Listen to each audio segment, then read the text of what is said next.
The grand hall of Valdres Keep blazed with 1,000 candles, their light fracturing through crystal chandeliers to scatter gold across marble floors. Seraphine pressed herself against the pillar, her threadbare gown a whisper of faded green among the silks and velvets that swirled past her. The mating ball. Every unmated wolf in the 5 territories had gathered for this night, the one evening each decade when the Alpha King opened his doors to all ranks. A chance for the lowborn to catch a noble's eye. A chance for forgotten bloodlines to rise. A chance Seraphine could not afford to waste. Her stomach cramped viciously, and she pressed her palm against her abdomen, willing the pain to subside. 4 days without food. Her last coins had gone to bribing the gate guard for entry, and now she stood in the most opulent room she had ever seen, with nothing but hollow desperation keeping her upright. Find someone. Anyone willing to offer protection in exchange for service. That was the plan. A simple transaction. She had skills, healing knowledge passed down through her bloodline, herbs and remedies that could ease suffering. Surely some minor lord would see value in that. But as Seraphine scanned the crowd, she saw only contempt in the gazes that swept over her shabby appearance.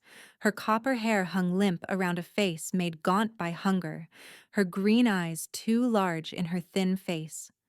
Whispers followed her like shadows. Who let that creature in? Smell her. She reeks of the outer villages. Pathetic. As if an alpha would ever choose something so broken. Seraphine kept her chin raised, though each word carved into her like a blade. She had survived worse than cruel whispers. She had survived the burning of her village, the slaughter of her family, the years of running and hiding from those who hunted her kind. She would survive this too. The music shifted, and suddenly the crowd parted like a wave drawing back from shore. A hush fell over the assembly, and Seraphine felt the air itself change, thickening with a pressure that made her skin prickle. He entered the hall like a storm given form. Kaelin Vorthane, Alpha King of the Valdres territories, stood taller than any man she had ever seen. His shoulders were broad enough to block out the light. His dark hair swept back from a face carved from shadow and ice, but it was his eyes that stole her breath. Pale as winter moons, luminous and penetrating, scanning the crowd with predatory assessment. Every unmated female in the room straightened, preened, and positioned themselves to catch his attention. Seraphine shrank further behind her pillar. The Alpha King moved through the crowd, and she watched nobles bow and scrape before him. Power radiated from him in waves so potent she could taste it on her tongue, metallic and electric. This was no mere territorial lord. This was something ancient, something that commanded not just respect, but instinctive submission. Her wolf, dormant and starved for so long, stirred weakly in her chest. No. Seraphine clenched her fists. She could not afford to let her wolf rise. Not here. Not when exposure meant death. Another cramp seized her stomach worse than before. The room tilted, and Seraphine gripped the pillar to steady herself. Black spots danced at the edges of her vision. Just a little longer. Find a minor lord? Make an arrangement? Then leave before anyone notices. But her body had endured too much for too long. The days of starvation, the weeks of sleepless running, the years of suppressing her true nature until it had withered to almost nothing. The pillar slipped from her grasp. Seraphine felt herself falling, the glittering hall spinning into a blur of light and color. She braced for the cold kiss of marble, for the humiliation of collapsing before the entire assembly. It never came. Arms caught her. Strong arms that wrapped around her waist and pulled her against a chest that felt like granite wrapped in silk. The scent that engulfed her was overwhelming, pine forests and winter wind and something deeper, something that made her dying wolf howl with sudden desperate recognition. Seraphine's eyes fluttered open, The Alpha King's gaze bore into hers, no longer cold, but blazing with an intensity that stopped her heart. Kaelin Vorthane held her in his arms, his grip so tight it bordered on painful. Around them, the crowd had gone utterly silent, 1,000 shocked faces frozen in disbelief. "What is your name?" His voice was low, rough, as if the words had been torn from somewhere deep. Seraphine opened her mouth, but no sound emerged. Her vision was darkening again, her strength failing. "Your name," he demanded, and this time the command resonated with power that vibrated through her bones. "Seraphine," she whispered. Something shifted in his expression. Something that looked almost like wonder, almost like pain, almost like a man who had just found something he had long stopped believing existed. "Seraphine," he repeated, and his arms tightened around her. Then the darkness claimed her completely. When she surfaced briefly, she was being carried through corridors, still cradled against that impossibly warm chest. Voices surrounded them, sharp with alarm. "Your Majesty, the guests. She needs a healer immediately." "Sire, you cannot simply—" "I can." The Alpha King's voice cut through them all like a blade. "And I will. This woman does not leave my sight." Seraphine tried to speak, to protest, to understand what was happening. But her body had finally surrendered to its limits, and consciousness slipped away again. The last thing she heard was his voice, softer now, meant only for her. "I have you. I am not letting go." Seraphine woke to warmth. True warmth, the kind that seeped into bones and reminded them what it felt like not to ache. She lay beneath covers softer than anything she had ever touched, her head cradled by pillows that smelled of lavender and something else, something wild and masculine that made her pulse quicken. For a long moment she simply breathed, afraid to open her eyes and shatter whatever dream this was. Then memory crashed through her, and her eyes flew open. The mating ball, the fall, the Alpha King catching her, holding her, refusing to let her go. Seraphine sat up so quickly her vision swam. The room around her was vast, lit by a fire crackling in an enormous hearth. Dark wood paneling covered the walls, broken by tall windows that revealed a night sky scattered with stars. The bed she occupied could have fit 10 people comfortably, its posts carved with wolves running through forests. This was no servant's quarters. This was a chamber fit for royalty. "You should not move so quickly. Your body is still recovering." The voice came from the shadows near the fire. Seraphine's pulse lurched as a figure rose from a chair and stepped into the light. The Alpha King. He had removed his formal jacket, leaving only a white shirt that stretched across his shoulders and chest in ways that made her mouth go dry. His pale eyes reflected the firelight as he approached the bed, each step measured and deliberate. "Where am I?" Seraphine's voice emerged as a rasp. "My chambers." The words hit her like a physical blow. His chambers. She was in the Alpha King's private chambers, in his bed, wearing nothing but a thin shift that she was quite certain was not her own clothing. "Why?" she managed. He stopped at the edge of the bed, looking down at her with an expression she could not decipher. "You collapsed from starvation. My healers say you had not eaten in 4 days, that you were running on nothing but stubbornness and willpower." A muscle ticked in his jaw. "Why would you come to the mating ball in such condition?" Seraphine's cheeks burned with humiliation. "I had no choice. Everyone has choices." "Not everyone," she shot back, some spark of defiance rising despite her circumstances. "Some of us have nothing. No pack, no protection, no prospects.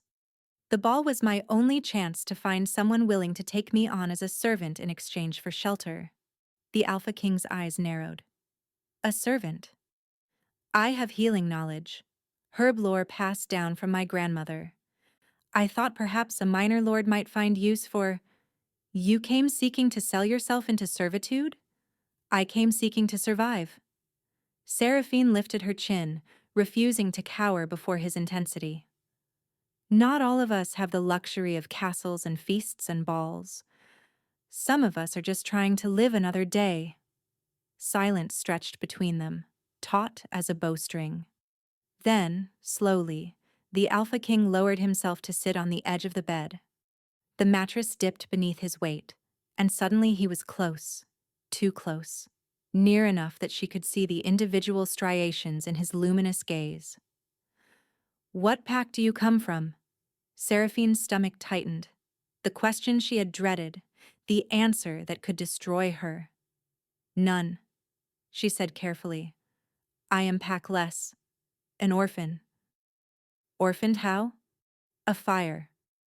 The lie came easily, practiced over years of repetition. "My village burned when I was a child. I have been alone ever since."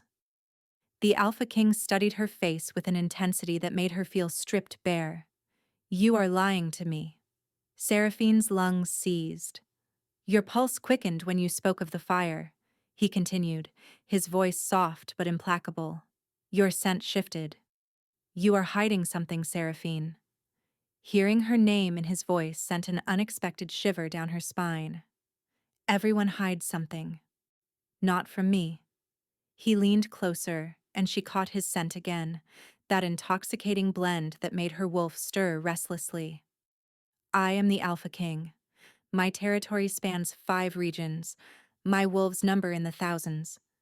There is nothing that happens in my lands that I do not eventually learn." "Then perhaps some secrets are worth keeping despite the risk."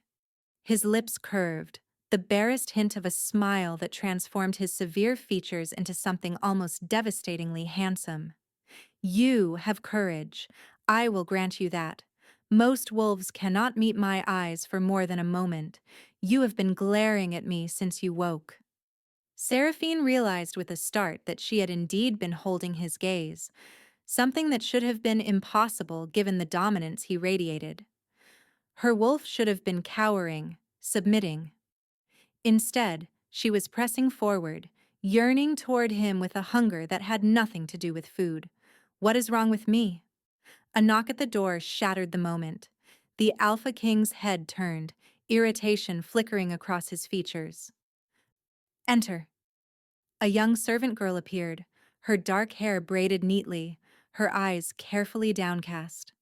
She bore a tray laden with food. Seraphine's stomach cramped painfully at the sight, at the smell of fresh bread and roasted meat that made her dizzy with longing. "Leave it, Mira," the Alpha King commanded, and the servant retreated with a small curtsy.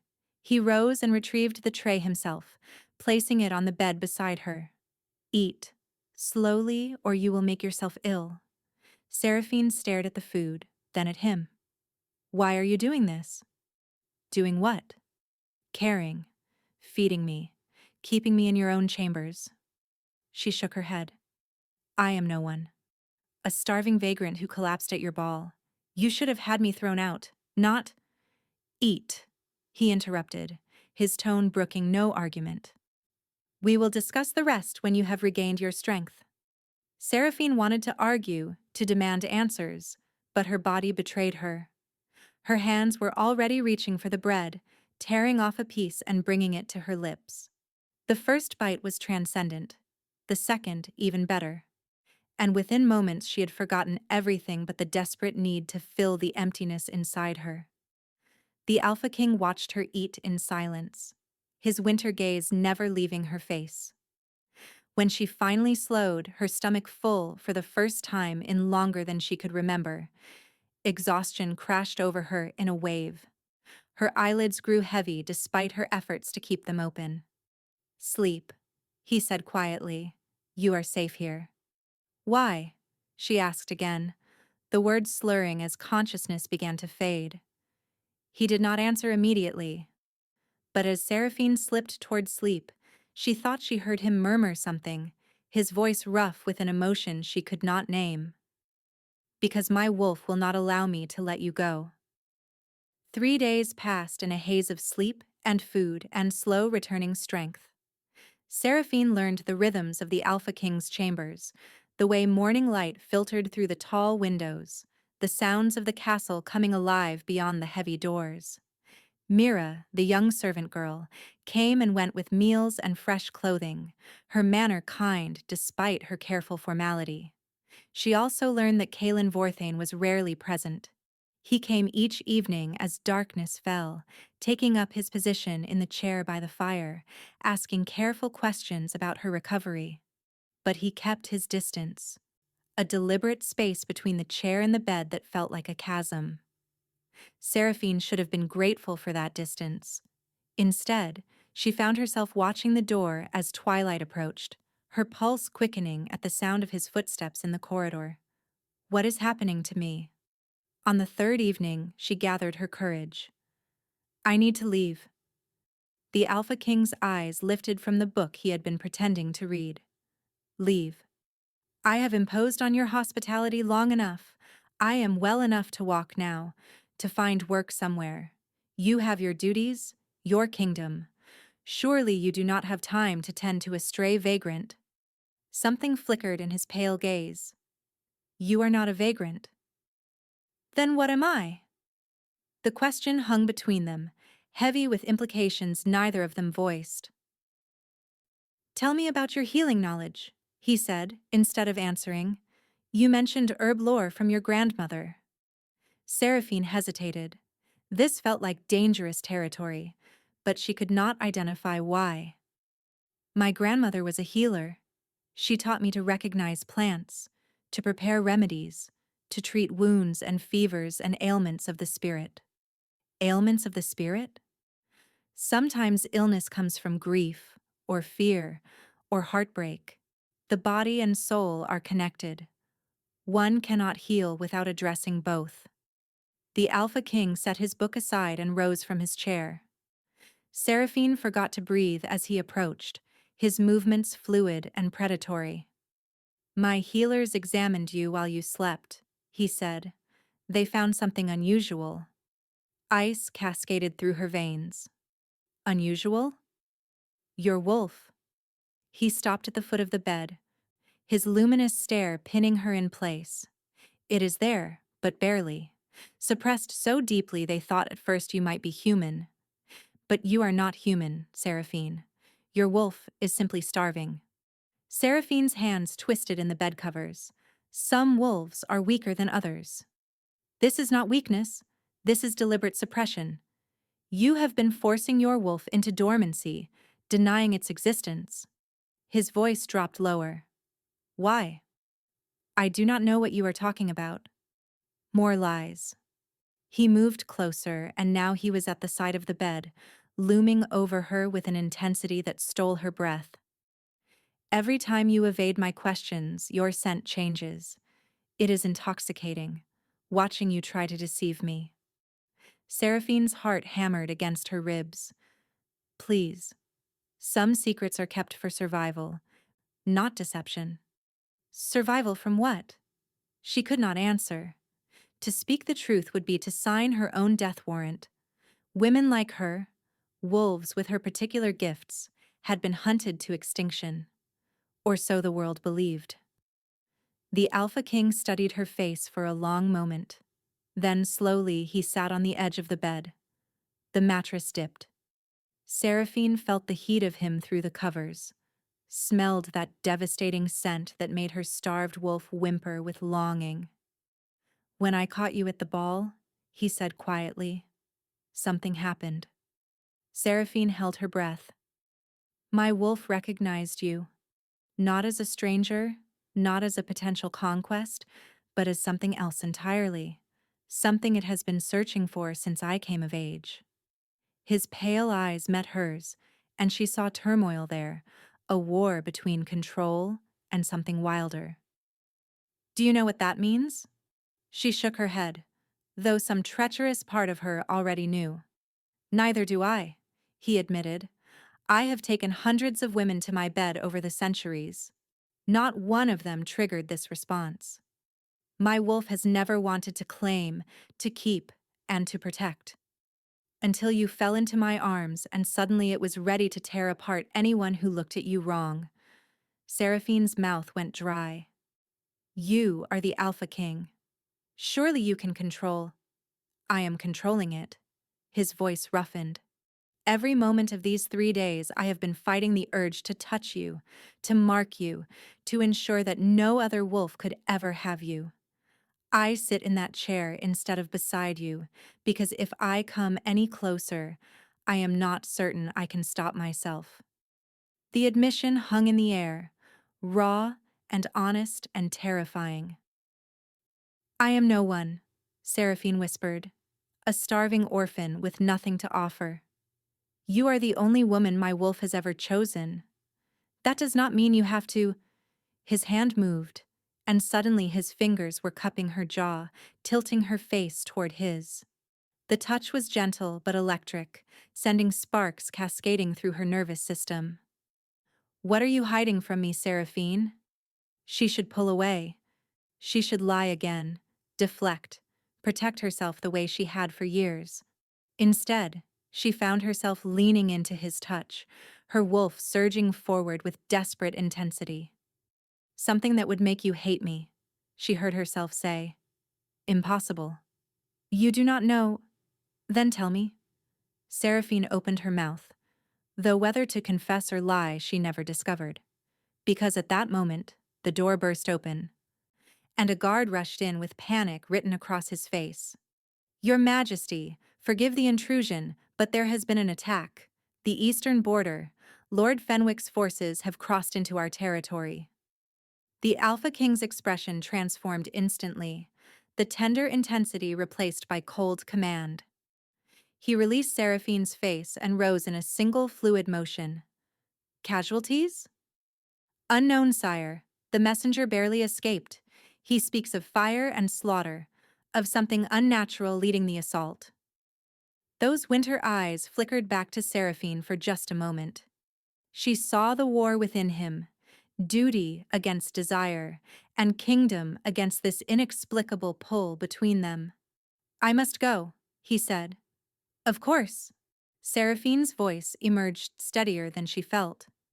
You are the Alpha King. He moved toward the door, then stopped. Without turning, he spoke. Do not leave these chambers. Do not let anyone enter except Mira when she brings your meals, and Seraphine. Now he did turn, and his expression held both promise and warning. We are not finished with this conversation. Then he was gone, the door closing behind him with terrible finality. Seraphine sat in the empty chamber, her skin still tingling where he had touched her, her wolf howling at his absence. Something was happening to her. Something beyond her control, beyond her understanding. And somewhere in the distance, she could have sworn she heard the echo of flames. A week passed with no word from the Alpha King. Seraphine paced his chambers like a caged animal, her restlessness growing with each passing day.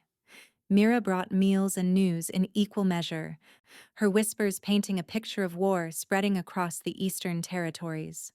Lord Fenwick, she learned, was a rival Alpha who had long coveted the Valdris throne. His forces had been gathering for years, building strength in the shadowed corners of the realm.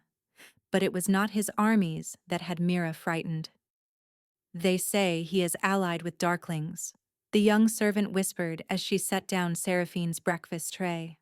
Creatures that should not exist, things born of forbidden magic. Seraphine felt her stomach clench. What kind of magic? Mira shook her head, her eyes wide with fear. The old kind, the kind that corrupts wolves from within, turns them into monsters. They say Lord Fenwick has found a way to bind these creatures to his will. When Mira left, Seraphine stood at the window for a long time, staring out at the snow-covered mountains without seeing them. Darklings. She knew that word. Her grandmother had spoken it only once, in a voice heavy with ancient grief. There was a time when our kind could heal such corruption, child. But that knowledge died with the silver wolves. When the last of them burned, the world lost its best defense against the darkness. Silver wolves. The bloodline Seraphine had spent her entire life hiding. As if summoned by her thoughts, pain lanced through her chest. Seraphine gasped, pressing her hand against her heart as the familiar agony began to spread. Not now. Please. Not now. But her body had never obeyed her pleas. The pain intensified, radiating outward through her limbs, and she recognized this for what it was. Her wolf, suppressed for so long, was beginning to fight back. Seraphine stumbled toward the bed, collapsing onto the mattress as her vision blurred. The attacks had been coming more frequently since she arrived at Valdres Keep, each one worse than the last. As if something here was calling to her wolf, demanding its emergence. Or someone. She thought of the Alpha King's touch, the way her wolf had surged forward when his fingers cupped her jaw. The way his scent made her feel simultaneously safe and terrified. The pain peaked, and Seraphine bit down on her knuckle to muffle her scream. For a terrible moment she felt her bones beginning to shift, her wolf clawing toward the surface with desperate strength. No, I cannot transform. If anyone sees what I am.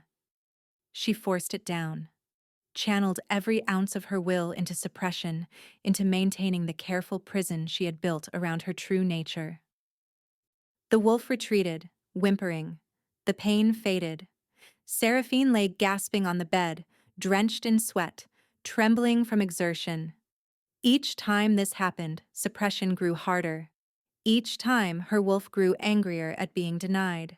Soon, she knew, she would not be able to hold it back. A sound at the door made her freeze. Not the gentle knock of servants, but something else. The soft scrape of claws against wood. Seraphine forced herself upright, her heart pounding. The door swung open slowly, revealing a figure that stole her breath. The Alpha King stood in the doorway, but he was not the composed ruler who had left a week ago. His clothes were torn and blood-stained. A wound carved across his temple, already healing but still raw. And his eyes, those pale eyes that had watched her with such careful control, now blazed with something feral and barely contained. "You are hurt," Seraphine breathed. He crossed the room in 3 strides, and suddenly he was beside the bed, his hand gripping her chin, tilting her face toward him with an urgency that bordered on violence. "Tell me what you are." Seraphine felt the air leave her lungs. "What?"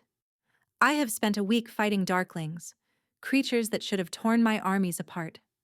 His voice was rough, ragged.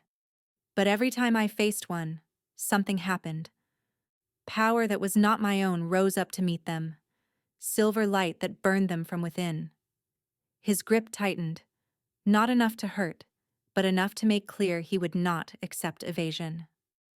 "That power came from you, Seraphine, from whatever bond my wolf has formed with you.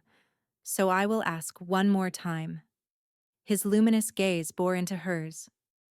"What are you?" Seraphine stared at him, at this magnificent, terrifying man who had caught her when she fell and refused to let go.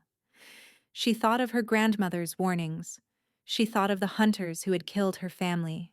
She thought of the years of hiding, of suppression, of slowly starving herself rather than risk exposure. Then she thought of the darklings spreading across his territory, corrupting everything they touched, of the power that had apparently flowed through their bond to help him fight them. Her secret could save his kingdom, or it could get her killed. "If I tell you," she said quietly, "you may decide to execute me. Nothing you say could make me harm you. You do not know that. I know my wolf." His thumb traced her jaw, a gesture that was somehow both tender and possessive. "It would tear my own heart out before it let me hurt you." Seraphine closed her eyes. When she opened them, her decision was made. "Do you know the legend of the Silver Wolves?" His expression shifted, surprise breaking through the intensity. "A dead bloodline, healers with power over corruption and darkness. They were hunted to extinction centuries ago." "Not extinction." Seraphine's voice trembled. "Hiding." She reached deep within herself, to the place she had kept locked away for so long. For once, she did not push her wolf down. She let it rise, just enough to send a whisper of power flowing into her palms. Silver light bloomed from her hands, soft and pure. The Alpha King inhaled sharply, his eyes widening. My grandmother was the last known silver wolf, Seraphine said. She passed the gift to my mother, who passed it to me. We have been running, hiding, suppressing our nature for generations, because when the hunters came, they did not just kill silver wolves, they corrupted them, turned them into the very darklings they had once healed. Her voice broke. That is why I have been starving my wolf. That is why I cannot let her emerge. If anyone learns what I am, the hunters will come. And if they catch me, they will not just kill me. They will turn me into a weapon against everything I once protected. The silver light faded from her hands, leaving them trembling in her lap. The Alpha King had gone utterly still, his expression unreadable. For a long, terrible moment, Seraphine was certain she had made a fatal mistake. Then he moved. His arms wrapped around her, pulling her against his chest with desperate strength. She felt his face press into her hair, felt the shudder that ran through his powerful body. They will never touch you, he said against her temple. Do you understand me? I will burn this entire kingdom to the ground before I let anyone harm you. Seraphine's eyes burned with tears she had not let herself shed in years.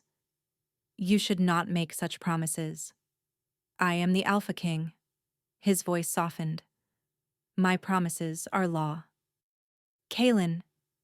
His name slipped out before she could stop it, and something shifted in his expression. Something hungry and fierce, and barely restrained. Say it again. What? My name. Say it again. Seraphine's pulse raced. Kalen.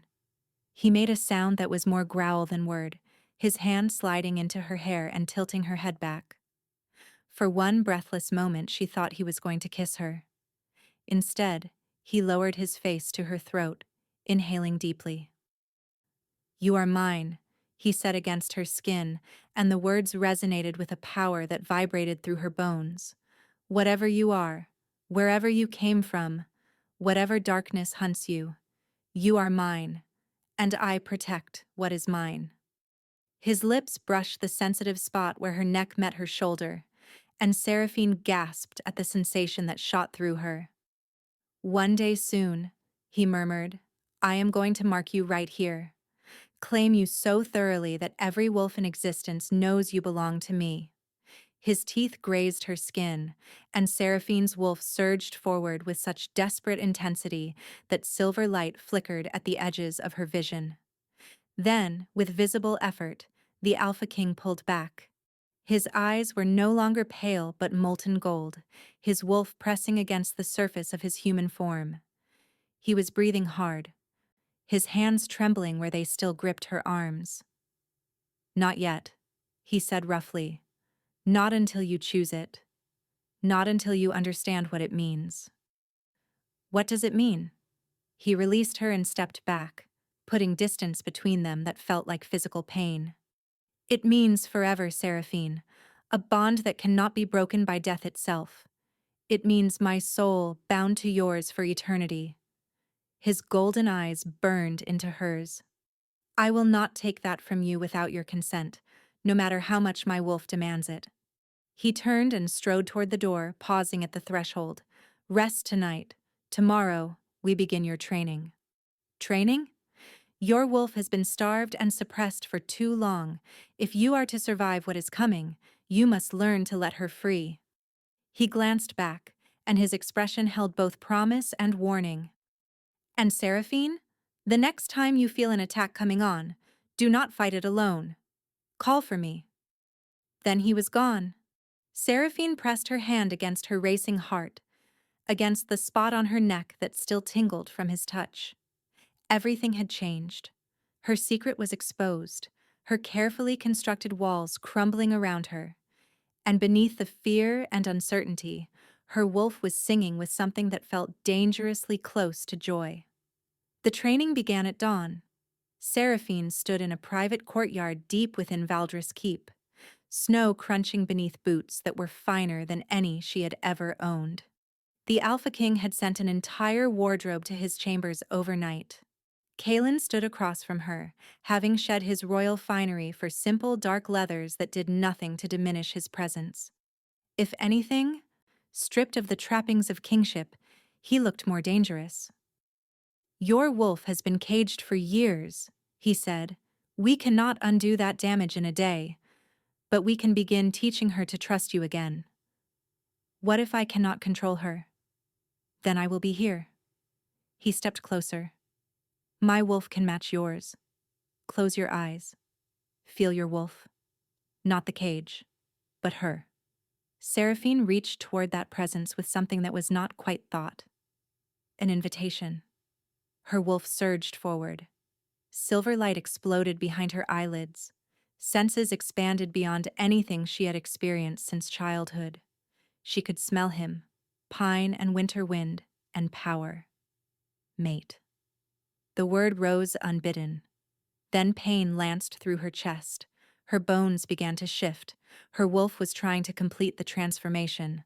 Arms caught her as she fell. "Your wolf is not your enemy. She is you. Stop fighting and start guiding." Through the haze, she reached toward her wolf. Not a command. A plea. "I am not ready. But I will not lock you away again. Just give me time." Her wolf paused, considered, and retreated. "You did it," Kalen said with wonder. "You negotiated with her." A commotion erupted at the courtyard entrance. "Lord Fenwick's emissary has arrived." In the throne room, the emissary's red eyes slid toward Seraphine. "My lord proposes a trade. Give us the silver wolf, and the war ends." She stepped forward. "If my surrender will—" "No." Kalen rose from his throne. "Tell your lord that any attempt to take her will be met with total annihilation." The emissary smiled. "One last thing. Her grandmother did not die in a fire. She was captured, turned. She leads my lord's darkling army now." Seraphine's legs buckled, and she is very eager to see her granddaughter again. Seraphine woke to arguing. "She cannot stay here," Lady Isolde, Kalen's silver-haired advisor, was saying. "Every moment she remains puts the kingdom at risk." "She stays. Your Majesty, with respect, you are not thinking clearly. This female has compromised your judgment." "Enough." The word resonated with Alpha Command. Seraphine pushed herself upright. "Your advisor is not wrong." Kalen turned, exhaustion carved into his features. How long had he been standing guard while his kingdom demanded attention? "My grandmother Ilara was the most powerful silver wolf in generations," Seraphine continued. "If she has been corrupted, enhanced by whatever dark magic Lord Fenwick commands, she will be unstoppable." Kalen crossed to the bed, lowering himself beside her. "Tell me about her." "She raised me after my parents died, taught me everything about healing, about our bloodline, about the dangers we faced. She was kind and fierce, and absolutely devoted to protecting me." "What happened the night she disappeared?" "I was 12. Seraphine's hands twisted in the bed covers. "Hunters found our village. I woke to screaming, to the smell of smoke. Grandmother told me to run, to never stop running, to hide what I was until I found somewhere safe." Her voice broke. "I thought she died fighting them. I mourned her for 15 years. And now I learn she was not killed but captured, that she has been suffering, corrupted, twisted into a monster all this time while I ran and hid and did nothing. You survived." Kalen's hand covered hers. "That is what she wanted. That is why she sacrificed herself." "Why do you care so much? You barely know me." He lifted her hand to his chest, pressing her palm flat against his heart. "Feel that. Feel how it races when you are near. I have lived for 4 centuries, Seraphine. I have ruled, fought, conquered. I thought I knew what it meant to want something." His other hand cupped her face. "I knew nothing. Not until you fell into my arms and my wolf decided in that single moment that you were the only thing in this world worth having. Tears spilled down Seraphine's cheeks. I am going to destroy everything you have built. Lord Fenwick will not stop. My grandmother will not stop. They will tear your kingdom apart to reach me. Then we will rebuild. You cannot. I am the Alpha King. His voice softened. I can do whatever I choose. And I choose you, Seraphine. Above my throne, above my territories, above my own life. I choose you. He leaned closer, his lips brushing her forehead with devastating tenderness. Rest now. Tomorrow we begin preparing for war. And when Fenwick's army arrives, we will face them together. She caught his hand. Stay. Please. I do not want to be alone with my nightmares. He settled beside her, maintaining careful distance even now. But his presence filled the space, his warmth wrapping around her like armor. For the first time since the emissary's revelation, Seraphine felt the terror begin to ease. She woke to screaming. The attack had begun. Through the window, wolves clashed in moonlight, and moving through them was her grandmother. Ilara's eyes blazed with poisonous green. Where her hands touched wolves, they transformed into darklings. Kaelin appeared, bloodied. You need to run. If she turns you, we lose everything. Their eyes met across the distance. Seraphine felt her grandmother's consciousness reaching for hers. Come to me. Let me end your suffering. She is in my head. Seraphine gasped. She is trying to... Pain exploded through her. Her grandmother was trying to corrupt her from within. With desperate strength, Seraphine stopped fighting her transformation entirely. Her wolf exploded outward. Bones cracked and reformed. Then there was only the wolf, and the wolf was running. Seraphine ran for hours through snow-covered valleys and frozen streams. She collapsed in a cave at dawn. Her silver fur matted with ice. She woke to the smell of corruption. Her grandmother stood at the entrance. You think Lord Fenwick commands me? He is a puppet. I am the power behind his throne. Seraphine willed herself back to human form, the shift slower and more painful than before. Why? You taught me to heal, not spread corruption. Our kind was hunted, slaughtered. Corruption is evolution, the power to ensure silver wolves are never hunted again. You have become exactly what you taught me to fight. Join me willingly or I will break you first. I would rather die. Pain exploded through Seraphine as corruption invaded her. She fought with every fragment of silver light she possessed, but Ilara was stronger. Then she heard it. A howl that shook the mountain, a sound so primal it cut through darkness like a blade. Kaelin stood at the cave mouth, the largest wolf she had ever seen, fur black as midnight, eyes blazing gold. Behind him, dozens of wolves emerged from the snow. He lunged, and two ancient powers collided, darkness against light. Through the bond, Seraphine felt it. He was losing. Ilara's corruption was spreading to him, blackening his fur. No. Something ignited deep inside her. Not her wolf, not her healing gift, but something older. Silver light exploded from her skin, brighter than ever before. Her wolf merged with her human consciousness, two souls becoming one. She threw herself between them, and when corruption tried to touch her, she did not fight it. She healed it. Light poured from her in waves, burning away darkness, purifying poison. Ilara screamed as the corruption dissolved. Seraphine met those green eyes and saw a flicker of brown beneath. I forgive you, she whispered. Then she poured everything into one final burst of healing light. The corruption shattered. Ilara collapsed into ash and memory. Seraphine fell. She had given too much. Her wolf retreated into exhausted silence. But before darkness claimed her, she felt arms catch her. A familiar heartbeat against her ear. I have you. I am not letting go. Seraphine drifted in velvet darkness. Something kept pulling at her, a thread of warmth, a heartbeat that was not her own. Come back to me. The words resonated through the bond. Seraphine, please. She wanted to, but she was so tired. I cannot do this without you. She felt his love, not careful or controlled, primal, devastating, a love so fierce it bordered on madness. I am the Alpha King. I have commanded armies, but I am begging you, do not leave me. Her wolf stirred. He needs us, I know.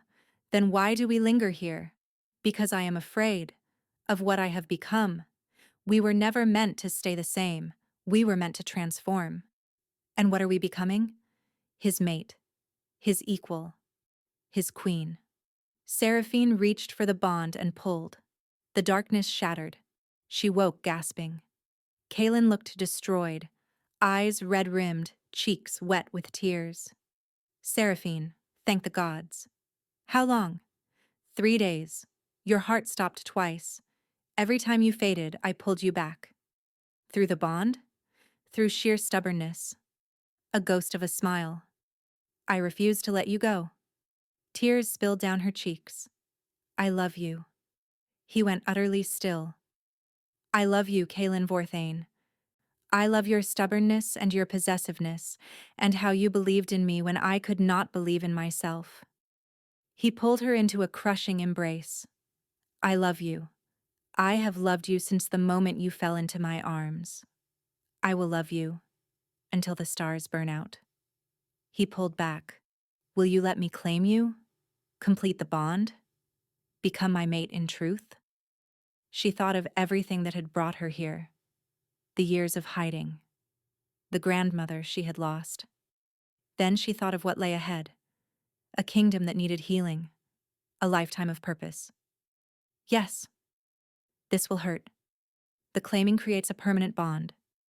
No secrets between us. No barriers. I do not want barriers. She bared her throat. I want you. All of you. Forever. His control shattered. His mouth found her throat, kissing the skin where he would place his mark. My mate. My queen. My heart. When his teeth pierced her flesh, Seraphine did not scream. She sang. The claiming bond was communion, two souls recognizing their other half. She felt everything Kaelin was. 4 centuries of loneliness, the despair of believing his mate did not exist, the absolute certainty when she fell into his arms. Mine. I will never let her go. Through the bond, she shared herself in return. The years of running, the fear, the terrified wolf who never believed she deserved happiness, and what she was becoming. A healer. A queen. When the bond completed, they lay tangled together, minds so intertwined they could not tell where one ended and the other began. I feel you, Seraphine whispered. Everywhere. For the rest of our lives, we will never be alone again. He led her to a balcony overlooking the courtyard. Seraphine gasped. Hundreds of wolves stood below, everyone with silver threading through their fur. When you burned away corruption, you gave them a piece of your gift. They carry your light now. Tears streamed down her face. I did this? You gave my people hope that will last generations. He turned her to face him. They want to meet their queen. Their queen? You are my mate. In every wolf's eyes, you are now their queen. If you will have the title. She had spent her life hiding, running, believing she was worthless. Now she stood above a kingdom carrying her light in their blood. I will have it. The title, the responsibility, the future. She faced him. I will have you. He raised their joined hands. My wolves, I present Seraphine Vorthane, your queen, my mate, the silver wolf who saved us all. The roar shook the castle stones. Seraphine let her wolf emerge, let silver light ripple across her skin, let everyone see what she was. A silver wolf, a healer, a queen. and beside her stood her mate, her king, her home. She had come to the mating ball starving and desperate, hoping for nothing more than survival. She had found so much more. As her king pulled her in for another kiss, Seraphine understood what her grandmother had sacrificed everything to give her. Not just survival, a future. And what a glorious future it would be. Thank you so much for listening. I hope you enjoyed the story.